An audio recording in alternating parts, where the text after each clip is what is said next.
Hello everyone, welcome to Naira study hub. आप सब कैसे हैं? आई होप कि आप सभी अच्छे होंगे।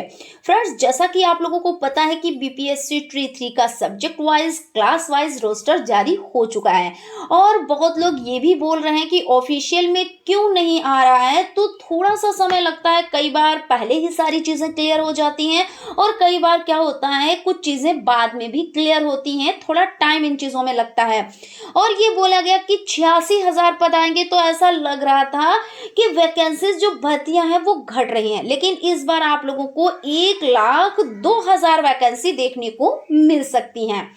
पीआरटी में आपको पता है कि 28,000 समथिंग है और सबसे ज्यादा अगर बात की जाए तो 11 से 12 में, ठीक है। और उसके बाद 9 से 10 में 23,000 के आसपास है और 6 to 8 में अगर बात की जाए तो 19,000 के आसपास है। तो अब आप लोग समझ सकते हैं कि संख्या कम नहीं है। पिछली बार की अगर बात करें तो 9,000 वैकेंसीज देखने को मिली थी और इस बार आपको 28,000 देखने को मिलेंगी।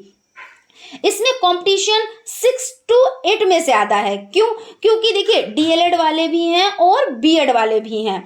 और 9 to 10 की अगर बात करें तो 23,000 वैकेंसीज हैं, जो वहां पर सिर्फ कि एस्टेड वाले ही जा सकते हैं और सीटेड वाले वहां कंपटीशन नहीं कर सकते। अगर बात की जाए 1 to 5 और 11 to 12 में तो ज्यादा है। दोनों को अगर प्लस किया जाए तो 1 लाख से ज्यादा वैकेंसीज देखने को मिलेंगी आप लोगों को।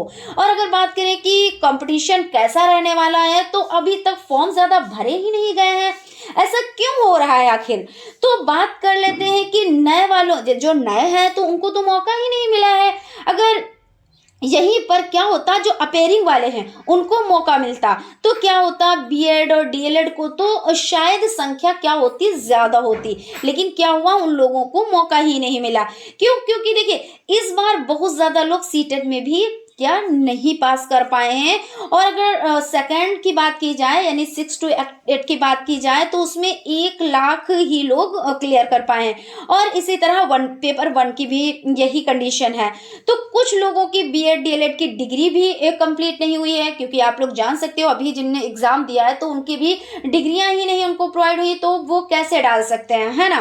तो जब वो डाल नहीं सकते हैं या जिनने सीटेट क्लियर नहीं किया है तो उनके लिए तो दिक्कत है, उनको मौका ही नहीं मिला है, ठीक है ना। तो इस बार संख्या ज्यादा नहीं है। अभी तक क्या हुआ है, 2.5 लाख फॉर्म ही भरे गए हैं और रजिस्ट्रेशन हुआ है। यानी क्या है, फॉर्म तो भरे गए, रजिस्ट्रेशन तो हुआ है, लेकिन सभी का भी पेमेंट नहीं हुआ है। बस मान के चलिए 1 लाख प्लस लोगों का पेमेंट किया गया है। अब वो लोग क्या कर रहे हैं, क्यों ऐसा कर रहे हैं? शायद ये सोच रहे हैं कि कोई ऑफिशियल नोटिस आया है, उसके कहते नहीं है कि 3 अटेम्प्ट से 5 अटेम्प्ट का मौका मिला है, तो शायद वो उस चीज का इंतजार कर रहे हैं, हो सकता है ना। तो क्या है, यहाँ पे कहने की बात ये हो जाती है कि अभी सिर्फ 1 लाख प्लस लोगों ने क्या किया है, फॉर्म कंप्लीट कराए हैं। और भर्ती की बात की जाए तो 1,20,000 भर्ती है। तो यानी समझिए कि संख्या कितनी कम है ना। यानी आपको बहुत ही अच्छी अपॉर्चुनिटी मिलने वाली है। क्यों? क्योंकि फॉर्म आपके जिस संख्या में भरे गए हैं और वैकेंसीज उस संख्या में ज्यादा है, क्योंकि भाई ज्यादा तो है ना। तो इस बार आप लोगों को मौका मिलेगा और ज्यादा से ज्यादा भर्तियां देखने को मिलेंगी। बस क्या है, आप लोग अच्छे से तैयारी करते रहें। क्यों? क्योंकि देखिए तैयारी में क्या है, बहुत ज्यादा कंपटीशन नहीं होने वाला है। कंपटीशन इसलिए नहीं होने वाला है क्योंकि जब फॉर्म ही नहीं भरे गए हैं ज्यादा, तो कंपटीशन की तो ज्यादा बात ही नहीं बनती है। लेकिन जब तैयारी अच्छी होगी तभी आपका सिलेक्शन हो पाएगा। और कुछ लोग ये सोच रहे हैं कि ऑफिशियल अभी कुछ नहीं आया है और पता नहीं अटेम्प्ट हमको बढ़ के मिले या ना मिले। ऐसा तो नहीं है कि हम इसमें फॉर्म डाल दें और उसके बाद हमारा ये लास्ट अटेम्प्ट हो। तो इस डर में भी बहुत लोग क्या कर रहे हैं, तो फॉर्म नहीं डाल रहे हैं। लेकिन हम आपसे यही कहना चाहेंगे कि आप लोग फॉर्म जरूर डालें। आपकी तैयारी हो रखी है तो बिल्कुल आप लोग डालें, क्योंकि हो सकता है कि आपका सिलेक्शन हो जाए जिस संख्या में भर्तियां हैं, और उस संख्या में देखिए ज्यादा आप लोगों को चांस मिल सकते हैं, है ना। और अगर बात की जाए कि पेपर तो 7 मार्च से तो आपको पता ही है कि हो सकते हैं हाँ, कहीं पे ये चीज़ है, थोड़ी सी देखने को मिल सकती है कि चुनाव की वजह से थोड़ी सी डेट बढ़ सकती है, लेकिन बहुत ज़्यादा नहीं।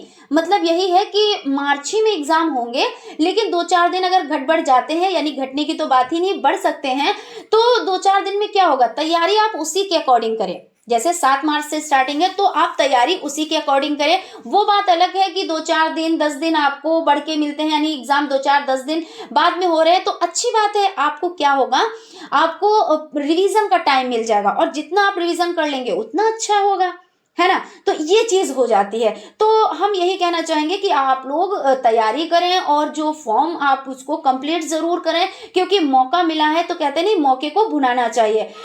तो इतना अच्छा आप लोगों को मौका मिला है, तो आप लोग क्या करें, इस मौके को ज़रूर भुनाएं, है ना? तो ये चीज़ हो जाती है। और हर हाल में आपके देखिए मार्च ही में एग्ज़ाम होने हैं, ऐसा नहीं है कि मार्च के बाद एग्ज़ाम होंगे या बहुत ज़्यादा डेट बढ़ जाएगी, तो ऐसा बिल्कुल भी नहीं है। आप लोग तैयारी करें और अच्छे से एग्ज़ाम आप दें, ठीक है ना? और जितनी फॉर्मेलिटीज़ है उसको भी कंप्लीट करें। और फ्रेंड्स, हम आप लोगों से कहना चाहेंगे कि आप हमारे चैनल पर अगर नए हैं और अभी विजिट किया है, तो चैनल को सब्सक्राइब ज़रूर कर लें, और बेल आइकन को भी ज़रूर प्रेस कर लें, क्योंकि इस तरह की ऑथेंटिक न्यूज़ पाने के लिए आपको चैनल से जुड़ा रहना है। क्यों? क्योंकि हमारे चैनल पर डीएलएड फर्स्ट सेमेस्टर और थर्ड सेमेस्टर के क्लासेस कंटिन्यू चल रहे हैं, तो आप चैनल से जुड़ें और अच्छे से अच्छी तैयारी करें, क्योंकि मैथ के क्लासेस कंटिन्यू हो रहे हैं, और भी सब्जेक्ट्स जो हैं उनको भी कराया जा रहा है। तो आप लोग चैनल से जुड़ेंगे तो आप लोग क्या होंगे, अच्छे से आप प्रिपरेशन कर पाएंगे, और अच्छे से जब प्रिपरेशन कर पाएंगे तो आपके अच्छे से एग्जाम होंगे। क्योंकि आपको पता है कि डीएलएड वालों को मौका मिला है, तो जब मौका मिला है तो उसको क्या करें, मौके को जाने ना दें, अच्छे से तैयारी करें, आप अपना क्लियर करें, और उसके बाद देखिए कितनी वैकेंसीज आएंगी। तो वैकेंसीज आपको क्या होगा, वैकेंसीज आपको सीट दिलाएगी, ठीक है ना फ्रेंड्स? Thank you.